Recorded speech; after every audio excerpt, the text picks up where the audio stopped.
Future Sense is a podcast edited from the radio show of the same name, broadcast on Bay FM in Byron Bay, Australia at bayfm.org.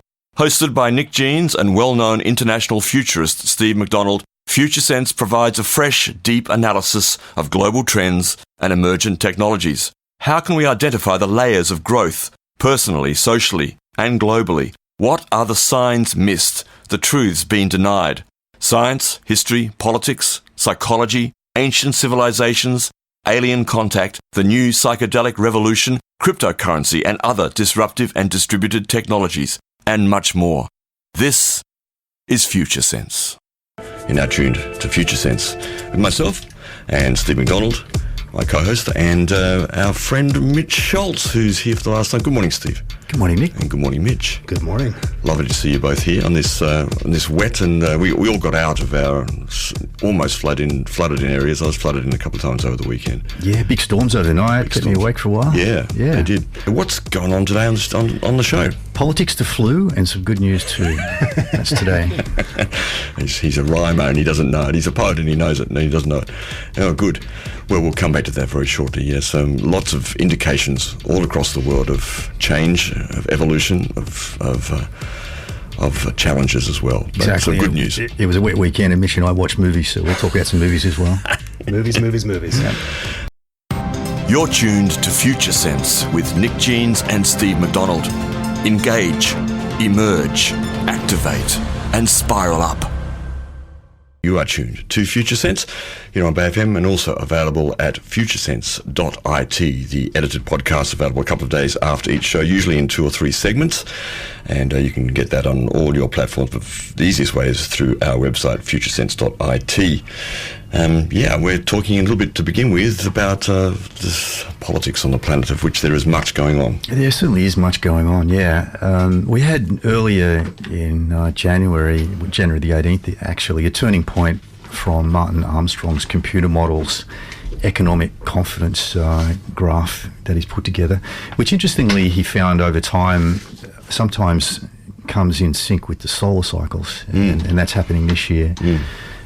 So that's quite interesting too. And he talks a lot about history, Martin Armstrong, and as he quite rightly points out, when the weather changes, human activity changes. When it's cold, things tend to quieten down. People stay indoors. When it's warm, people get outside, cause trouble, have revolutions and those sorts of things. Yes. So, although you don't see a lot of revolutions from the Caribbean countries, so sometimes maybe a bit too much sun and sea is like hey man, could be something to do with their religion too. There, could be that. What's their religion again? Hemline. So the 18th, he said, was a turning point on his model, and we found out just recently. Martin has posted on this during the week that on that day, President Trump replied in writing to his instructions for the impeachment process, and so clearly that was an important event, which is now shaping economic confidence. And with this new cycle, that turning point brought a predicted inflationary period, and it's inflationary, Martin Armstrong says, because of scarcity. So we're looking at the scarcity of commodities, and certainly one of the things that we're seeing already is shortages of various foodstuffs. And also with the whole coronavirus response as well, the trade is being massively disrupted in and out of China, which no doubt will be causing scarcity of things. I think there's something like 400 million Chinese now kind of in some form of isolation, isn't there? Yeah, apparently, according to media reports, I think I saw just recently that they've now shut down the city of Chengdu. Yes. Which when I visited there, I think it was 2005, I went to Chengdu, and they had a population back then of about 12 million, so it's probably bigger than that now. It's a pretty big city, yeah. And some crazy, reports coming through. I'm seeing pictures on Twitter of lines of trucks driving down streets within the cities and with great big fogging machines spreading something. Some kind of disinfectant or something, I'm guessing, but who knows? Just spraying the population, possibly. One could be cynical about it, but they do things like that. I mean, there's spray for mosquitoes in areas of various countries in the world, so I guess it's possible they're doing something like that. They do indeed, yeah. Even here in Australia, they do that. They used to, at least, anyway.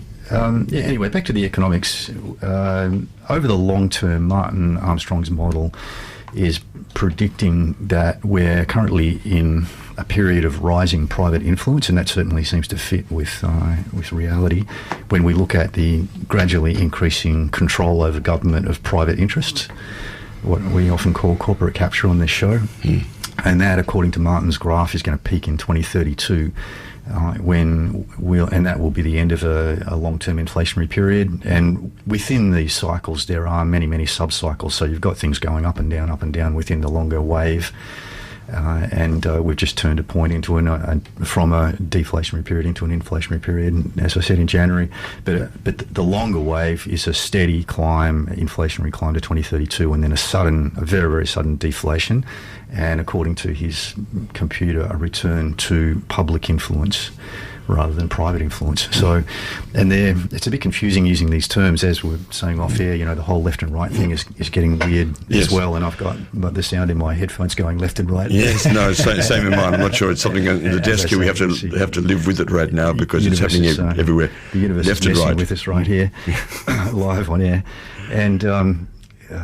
So it's getting confusing using terms like left wing, right wing in politics and public and private, because they don't necessarily mean what they used to mean. And with the rise of private influence, you might sort of interpret that as meaning that privately we have more influence, but that's kind of the reverse of what it is, because it's government having more influence over private individuals, yet very, very small percentage of private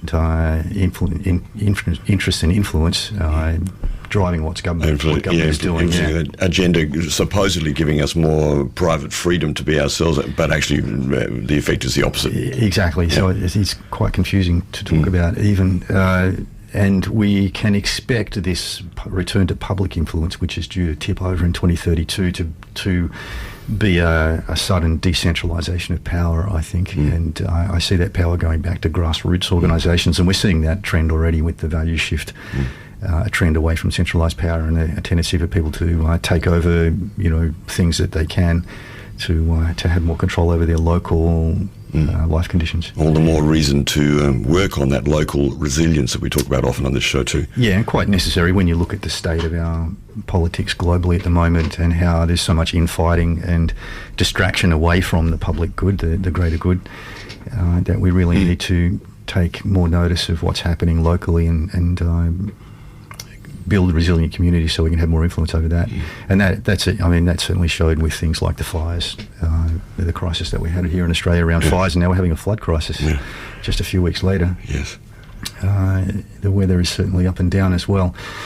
So over the long term, we're certainly seeing a loss of confidence in government, and again, going back to Martin's model, there was a tipping point in late 2015 which indicated the bottoming out of confidence in government, and that was soon before President Trump was elected, which was a kind of a rebellious act, I think, by the public in the US. Yes, I mean, you could certainly see it that way, as a sort of populist movement, which it certainly was. Yeah, that is already in response to the early breakdown of everything, of the confidence in economics generally speaking, but a kind of retrograde step, arguably, if it depends on which side of politics you are, sort of going backward regressively, trying to find make America great again and so forth, rather than actually seeing the crisis as an opportunity for moving forward in a different way. Yeah, it'll be interesting to see what that pendulum swing brings later this year with the election. Very interesting, actually, very interesting. Yeah, and we've seen similar sentiment here in Australia, where there have been protest votes where people don't want to vote for either of the major parties, and so they vote for minor parties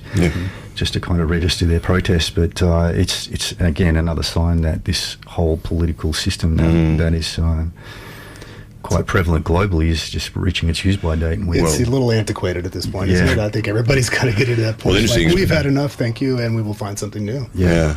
Well, interesting too, there's great distortions in the political process too. I'm thinking now of Clive Palmer's influence on the Australian election. $60 million he spent, didn't win any seats, but clearly influenced voters on the edge somewhere, just that bit over the edge towards the more conservative right wing, and probably quite inarguably influenced the result of the election towards the Morrison government too. So that sort of over-influence of corporations and lobbyists and so forth is becoming clear to most people, I think. Yeah, absolutely. And we had the whole Kevin Rudd thing too, with the influence of the mining companies, and I think it was $6 million they poured into advertisements against his position as leader of the party there. Yeah.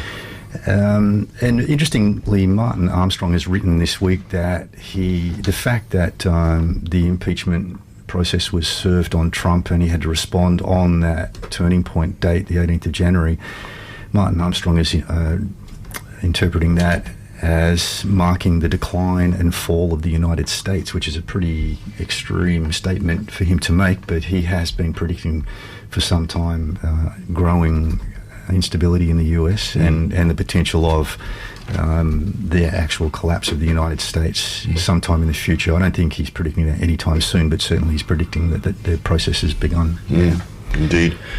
And I don't know if we want to bring that in right now at this point, but as you said, with the weather, you guys, and I've also seen one of these movies, watch a couple of movies which are relevant to this discussion, in fact. And yeah, well, it's always interesting to look at what Hollywood's putting out, the themes that are coming out in movies, particularly successful movies, movies that people are spending a lot of money on. And we watched a couple over the weekend. I wasn't all that keen on watching the Joker movie, Mitch, but I'm glad that we did, because it was interesting, very interesting to watch. Yeah, after reading a lot of the different reports, I wasn't sure I was up for the depressed nature of what had been coming across, but great filmmaking, if you want to just look at it from a filmmaking perspective, and amazing acting, but definitely not the movie I think America needs right now, or the rest of the world for that matter.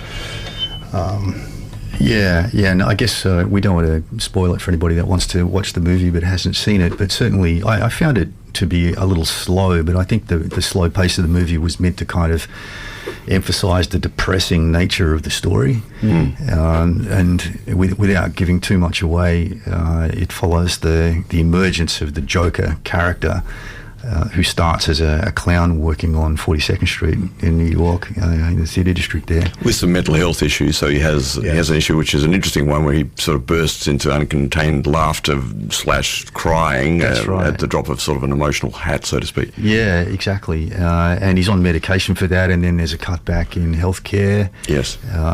And by government, and so he can't get his meds as easily. He loses his counsellor. The filmmakers definitely have their thumb on the pulse. Terribly familiar really to actually on some hot button topics, exactly, particularly for Americans. But I think true here too. They knew what they were up to. So yeah, and then sort of a bit of law and order problems in that district, and a kind of a vigilante vibe emerging, and then eventually it kind of descends towards the end of the movie into serious civil unrest, and it's kind of scary. The thing I did like about, the pacing, I think you're right, was really about bringing on that depressed mood and that sense of being in the character state of mind. But what was fascinating too, from the traditional Hollywood, big action films, in many ways they pulled that back considerably, and so if you're looking for that kind of movie, you're not going to get it here. But it was that's very true. A job there, and a real blurred line too between the sort of good and evil. Often in these movies it's very, very clear cut, and certainly in the earlier Batman series movies it was very clear cut who's the good guy and who's the bad guy. But not so clear anymore, and there's certainly points within the movie where the viewer can feel sympathetic, absolutely, yeah, and empathise with the Joker's situation, the fact that he can't get proper health care, the fact that he's kind of on the street without a job at times, that sort of thing. Yep. How do you configure the fact that he is the angry clown? The clown figure itself in our culture is a pretty potent one for all sorts of reasons, both in sort of advertising and in children's upbringing. In clowns come to parties, clowns are featured here and there. It's an odd, and the whole circus thing. The clown is he a happy person, a happy sad man, or does he represent something kind of darker and more evil? And I think I haven't seen the full movie, but it seems that that's interwoven together, these two parts of the clown. Like, who is this person? This sort of passive aggressive, manic depressive, these kind of polarity elements of human beings that maybe arguably are arising more and more at the moment. Well, I think a lot of people can empathize with the clown in many ways. I think a lot of times we have to go out and we have to put that smiley face on, and we have to, everything is good, everything is great, everything is awesome. Your makeup's a little crooked, actually, at the moment, to tell you this morning. Is it the tear that's dropping? Yeah.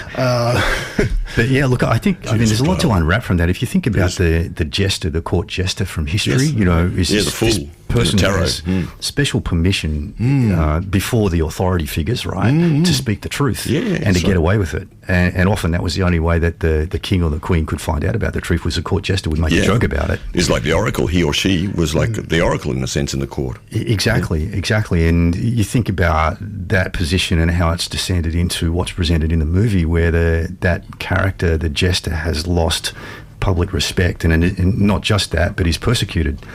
And I guess that implies a kind of falling out with authority, or a failure of authority to recognise the wisdom, and the gifts that particular character brings, that archetypal character. So it's really interesting, and it's certainly, the whole movie just screams loudly of the regression of society, the falling apart of our social structure. The fact that the people who are in power can no longer be trusted, the absence of justice, all of these sorts of things really scream out of the movie. And given some of the predictions, again, just going back to Martin Armstrong's computer model of things like civil unrest around the election results in November and those sorts of things, it's kind of scary and potentially prophetic, to some extent. Yeah. And I'm thinking also of Extinction Rebellion and similar recent groups that have arisen, which are very theatrical also in the way that they do what they do, in the outfits, the costumes that they may wear at certain protests, and the behaviour and all of that. So in a way that the theatre becomes both a foil for and a disguise also, I guess, for some people needing to be a bit more anonymous in the world where you can't easily trust the authorities, the police, the government certainly. So you need to find a posture where you're actually presenting your political opinion from a safe perspective, or a safer perspective somehow. Yeah, and I think what's happened with government surveillance too has made people a lot less safe about expressing their opinions as well, which just is like it's like a lid on a pressure cooker. Yeah. Very true. Wonderful. We'll take a break here on Future Sense. You're resonating right now on Future Sense with Steve McDonald and Nick Jeans. 9:35 here on Future Sense with myself, Nick Jeans, Steve McDonald, and our special guest, Mitch Schultz, the Texan elf, who will be flying back to Texas tomorrow, back to the US of A, which we are talking about a little bit at the moment in the decay that is clearly happening, and perhaps the end of the empire that we're seeing, the beginning of that end. Yeah. It seems to be a long-term thing, but the signs are certainly there. And we've been talking about international politics in general and the USA, and this trend of increasing self-interest and corporate capture that we're seeing in politics globally, and we're certainly seeing it here in Australia as well. We have a scandal being drummed up by the media at the moment here around government grants going to politically biased recipients. Sports grants. Yeah, and someone dug up a story from, I think it was from late last year too, about the Prime Minister's church getting $110,000 didn't see that grant to improve security at their church, which was from some grant scheme which was designed to increase the safety of children or something like that. Okay. I think it was. Well, anyway, it's not a good look at all. Back to Martin Armstrong, he's writing in a post just from the last few days, and I'll read part of what he's written here. He says, the Democrats, talking about the US politics of course, the Democrats have refused to accept Trump as president from day one, and this posture has been so destructive to the nation as a whole that our forecast for the 2020 election being violent and insane is probably going down as one of our major political forecasts, along with Brexit and the Trump election in 2016. So he's talking there about past successes of his computer algorithm in predicting these outcomes. They said that Brexit would go ahead, predicted that Trump would be elected, and he's predicting, unfortunately, violence around the results of the 2020 elections in the US. And I think one of the main issues there is that people won't believe the results of the election, given all of the reporting that's one way or the other, manipulation of the process, and what happened in the where was it? Iowa. Iowa caucuses. The whole caucus thing was a mess. Can you explain a bit of how that, just a version of how that? So a quick bit from what I know of this is that there was an app created by Shadow Inc., which you can't write this stuff, folks. It's just sounds legit. It sounds legit, right? Right. But there were some major issues in the reporting from all the different areas around Iowa, and there was no consensus on all this stuff coming in. And so they were supposed to have the results that night, didn't happen right away, that didn't happen the next day, and they were still counting, and now they're looking at doing a whole recanvassing of the entire situation because of the technology. So this is definitely not going to help the confidence in the election. People are already doubting it. Yeah. Do you think it's some sort of weak attempt by the Democrat machine to emulate the Republicans in the way that they manipulate and screw things up? Well, what's going to be interesting, I think, is so Bernie Sanders seems to be the front runner right now. And after getting pushed out in 2016 by the Clintons and the Democratic Party, some of this unrest might just be coming from the left, mainly against itself, because if Bernie and his supporters feel like they're getting pushed out again, I don't see that ending very well. And because there's a lot of young people who support Sanders too, so they're going to tend to be activists in some way or other, or potentially get out in the streets more than many of the other Democrat supporters out there. Well, and the other interesting with Bernie is he's really talking about the personal and the private, or getting back to the grassroots. One of his biggest things lately is talking about the energy sector getting taken over by the people, and I can't see that happening, but that would be quite fascinating if something like that pops, because he's talking and pushing that, and I think that's what's pulling a lot of people towards him. So. Yeah, and what you're talking about too, it also points to the confusion with the terminology. In the past we talked about the left, and often the extreme left was associated with the communist parties around the world, and socialism and those sorts of things. And what's happened is because of the values regression in part, where a lot of everybody's sort of going back to older values, and often those older values are sort of agricultural era, authoritarian extremist values, where everything becomes black and white, and the extreme version of that is like the Nazi Party, right? And I don't think anybody would call the Nazi Party left wing. They're often quoted as an example of right wing. And so within both sides of politics, we're seeing this tendency towards right wing extremism, even in the left. And I suspect, well, I know for sure that obviously one of the driving influences in the United States is the military-industrial complex. I mean, you look at the amount of money that gets spent on that by the government, and the amount of influence that they have around the world. It's a big deal within the US establishment. And it doesn't matter whether you're left or right, Democrat or Republican, you are hooked into that structure one way or the other. Yeah, exactly. And part of the issue at the moment is that Trump is clearly anti-war. In fact, I picked up an article during the week from sarahwestall.com about how Trump used an encrypted Swiss fax machine to defuse the Iran crisis, which is really fax interesting. Machine? Wait, people still use those? Yeah. So what is a fax machine? You're a little too young. We'll explain to you after the show, Mitch. No worry. Yep. Not for elves to play with. And so, in summary, what they're saying is that at the height of that little affray that happened with Iran, where the missiles got fired and everything else, I mean, could have easily spilled over into a major conflict if somebody wanted that. But apparently Trump jumped on a back channel, which happened to be a fax machine, and wrote a message saying, please don't escalate it. And they didn't. And it worked. And I think that's quite remarkable. And again, this is not something that gets reported by the mainstream press, but I do believe this is a reliable report.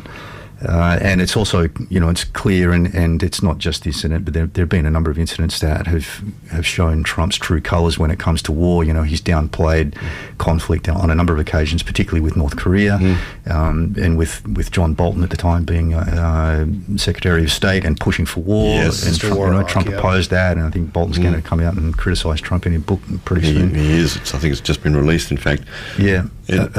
So that's really interesting, and I think that is probably one of the major undercurrents that is not being reported in the media, is this issue of the military-industrial complex wanting to do its thing.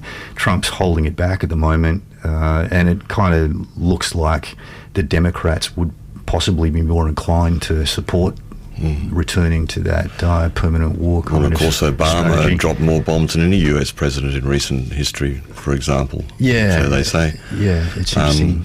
And also, as we said off air before, too, Bernie Sanders, if he does get the nomination, is also very reticent compared to most of those sort of more hawkish Democrats like the Clintons and so forth. That's right. Too. So exactly. That's what I was working towards. Yes. So it makes for a difficult choice for the Democrats. The Democratic elite does not want Bernie Sanders in play. I think that's so. pretty obvious, and even Kerry recently talked about joining the race. Yes, John Kerry coming out of nowhere talking about joining the race to make sure Bernie Sanders doesn't get the nomination. Okay. So that should say a lot. Yeah. Interesting. Hey, anyway, one more final word from Martin Armstrong for this show. I'm just going to quote again from one of his recent posts. He's saying, quote, "This is what I mean. The government has ceased to function. There is no going back," and that's in capital letters. "We have crossed the point of no return," and there's about 5 exclamation marks after that. So he seems quite convinced that this has been a critical turning point, the whole impeachment process and its failure, as everyone expected, because the numbers just weren't there. And he was writing in that particular post that I'm quoting from just about abuse of the political system. And this is a general theme, as I mentioned before, politics becoming all about self-interest and corporate capture. So whether it's the self-interest of the politicians, it usually is aligned with the corporate influence, which is paying the politicians to be self-interested. It's a problem worldwide. And what we really need to look at is some kind of a safety valve within our democratic process. And unfortunately, because of the nature of the layer 5 consciousness that's been shaping our political system for the last few hundred years, their tendency has been to reinforce their position, reinforce their power, make it harder for them to get put out of power. And what that's done is it's reduced public influence, it's dumbed down the system to the point where we have 2 bad choices and no choice that's seen as reasonable by a good number of people. And we've lost any kind of safety valve as we used to have, where somebody can step in and say, hang on a minute, this is not reasonable, we need to just reset the system and have another election. Well, this, of course, was the ideal of the upper houses of our parliaments, both Britain, here in the US, in various forms, the Senate, or whatever you want to call the upper house, which has ceased to function in that particular way pretty much too. Yeah, indeed. It's certainly alarming in terms of the predictions for US politics, and I think we need to watch very closely and learn and act, on whatever lessons come out of that this year. Are you guys still considering the refugee camp for Americans here? Yeah, we're thinking about buying some teepees. Great. Perfect, whatever. You remember Hogan's Heroes? Oh, yeah. Yeah. So you could be... I know nothing. You could be a Schultz. Indeed. You are a Schultz. Dear Tuna Bay FM. We've also all watched, as part of this equation, if I may bring this in, our Netflix documentary called 13th, about the 13th Amendment. Recently, it was a 2016 doco which didn't win, but was nominated for an Academy Award for Best Documentary that year, won a couple of other big awards. Fantastic film, and really, I just had to slow down and watch it bit by bit over 3 days and go back and consider it. It really moved me. It brought me to tears in places. Stuff that most of us know about the plight of the African Americans from slave trade to where they are now, and not just, but particularly the building of America, just to put in one sentence, on the backs of essentially the slave trade, and the iterations of the slave trade down through time on the African American people in the US. Very worth having a look at and seeing from the inside there the incredible decay that this articulates about the American culture and society. Yeah, from just stepping back for a moment and looking at the bigger picture, if we look at the values transition from from the agricultural era through to the scientific industrial era, during the agricultural era, as a general statement, old-fashioned slavery was accepted and permitted within that system. And if you think about the way that societies were structured in that agricultural era, where you had very class-based societies and you were born into a class and you couldn't get out of it, there was no chance that you could get, if you were born into the serf class, for example, in an agricultural society, you couldn't work your way out of it. It was just bad luck. You just had to do the work. And extreme cases of that became, examples like the US and slavery as it was prior to the Civil War. And then moving into the scientific industrial era, we still have a kind of slavery, but it's just in different form, and people get paid. But we have, what they call sweatshops, where there are large factories. People are essentially a slave to their work. They don't get much time outside of work. They go there, they don't get paid much, but they see it as an essential way of surviving in life. So it's not like things have shifted entirely away from slavery. It's just slavery in a new form. But watching that 13th movie, I found quite shocking, because it did speak about how laws and society has been restructured to really just carry on in many ways, the old-fashioned slavery. Well, and it just gets to that point, too, that you've brought up many times, I'm sure, on the show, of that these layers of consciousness don't just disappear once we transfer through as a society, that they stay intact and they're still having influence, maybe not as much, or at least not as much out in the open. And many people are aware of what happened with slavery in America, but the filmmakers and the interviewees in this documentary did such a good job of connecting dots that carried all the way through to today, of what is still being practiced and in place in America. Exactly.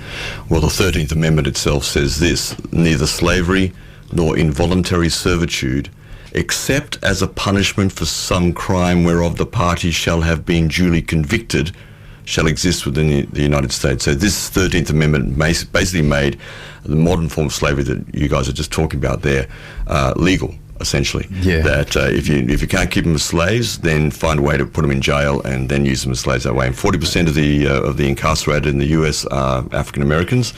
Right. 25% of all incarcerated people in the world are in the United States, and the United States is 5% of the world's population, so that's incredible. And one of the biggest things that just stuck out was the numbers. In 1970 or 71, there were roughly 300,000 people incarcerated in the United States. And by 2000 or late 90s, we had over 2 million people incarcerated. And if that just doesn't show you what was going on behind the scenes... and many of them, and what one of the great things about this movie is it reveals how many amazing things are made by the incarcerated people, either for nothing or for very, very, very low pay in the prison system. Victoria's Secret pops out in my head. My goodness. Gosh, I know. What's that all about? Yeah. It's really. And many other famous big brands, quality stuff, really good stuff that is made by prisoners using for prison next labour. Using prison labour. Yeah, that shocked me. I mean, I had heard it was going on, but I didn't realise it was so widespread. Yeah. And in fact, Trump's State of the Union address, in a way, by omission, speaks exactly to that project, didn't it? Yeah, cut out a whole swath of people that were part of... Native Americans, enslaved, non-whites, immigrants. Yeah. He was speaking to his base, and we'll see where it goes. Exactly. And then the other movie we watched over the weekend was American Factory. Yeah. Which, again, was a very interesting documentary. Yeah, so those who haven't seen American Factory, there was a GM plant that closed in Ohio. I think 2,000 people, maybe even more, lost their jobs in this town. And then a Chinese billionaire came in, reopened the plant, and started creating auto glass, and hired a bunch of people, but brought in Chinese workers as well. And the conflict of the value systems was one of the most fascinating parts of the film for me to watch. Almost a military style approach to the workers in China, and most of the Americans just bitching about, well, I want this, and not having the same sort of output that the Chinese workers were having, and wanting to unionize and pull everybody together and fight back against the powers. But very interesting documentary. Very interesting. And although I wasn't mentioned in that movie, of course, there's a lot of American manufacturing that happens in China now. Right. A lot of companies are using Chinese factories because it's cheaper, I guess. And so this was kind of the flip of that, where China's looking to own and operate factories inside the US, and I guess it's a natural response to what's happened with the US getting stuff made in China. And just the frustration of the owner of the organisation, the company, trying to deal with American workers who were just so different than Chinese workers. And yeah, as you say, the clear values shift. And I guess for me, the biggest example of that was just the self-sacrifice demonstrated by Chinese workers, right, who seemed very, very happy to work as hard as they could, work long hours, and to sacrifice their own needs to nationalism to the country, and there was a lot of nationalism within the workplace, and also to the company as well. So that's is that a strong example of Chinese being in layer 4, particularly in that blue layer of exactly what you're describing, I guess? Isn't it? Certainly, yeah. Self-sacrifice in general. So I saw in the movie there's a lot of layer 2 as well, so a lot of emphasis on family life and the family, although the layer 4 values and the self-sacrifice associated with that seem to overrule the family needs, because a lot of the workers that were interviewed were saying that they work weekends, they don't get to see their family, some of them for years, they live out of town, their families live away from where they're working, and so they only get to go and see their family once every month or two or something like that. So there's certainly they're certainly putting the company and national interest over themselves and their families in those terms, and of course the opposite of side of the spiral was evident in the US, where it was more an individual value set that was playing out, and self-interest, and people were saying, why can't I get this, why can't I get that, why do I have to do that at work, and those sorts of things. So very, very interesting contrast. A couple of texts have come in that are relevant. Hi boys, I have a Facebook friend. Boys, thank you very much for that. Hi boys, I have a Facebook friend in America who loves Trump. She's a simple lass, but she reckons that Trump has been great for them. She lost her job under Obama, and her husband lost his business and then couldn't get a pension. She says that Trump looks after the little people. She reckons that the Medicare system drove people to drugs. What do you reckon? Interesting, that one, isn't it?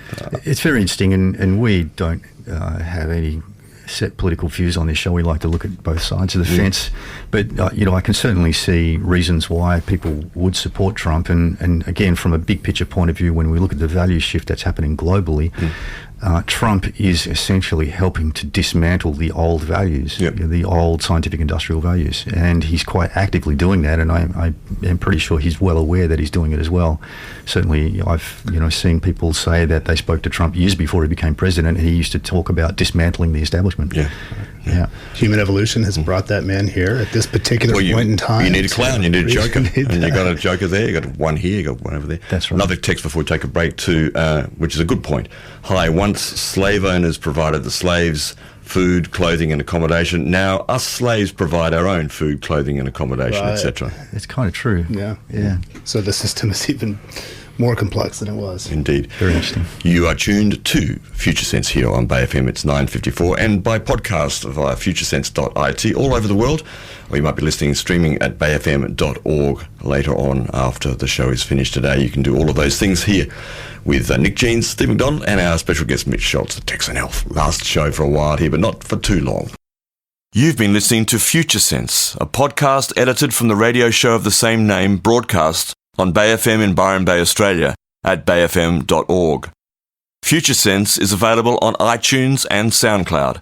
The future is here now. It's just not evenly distributed.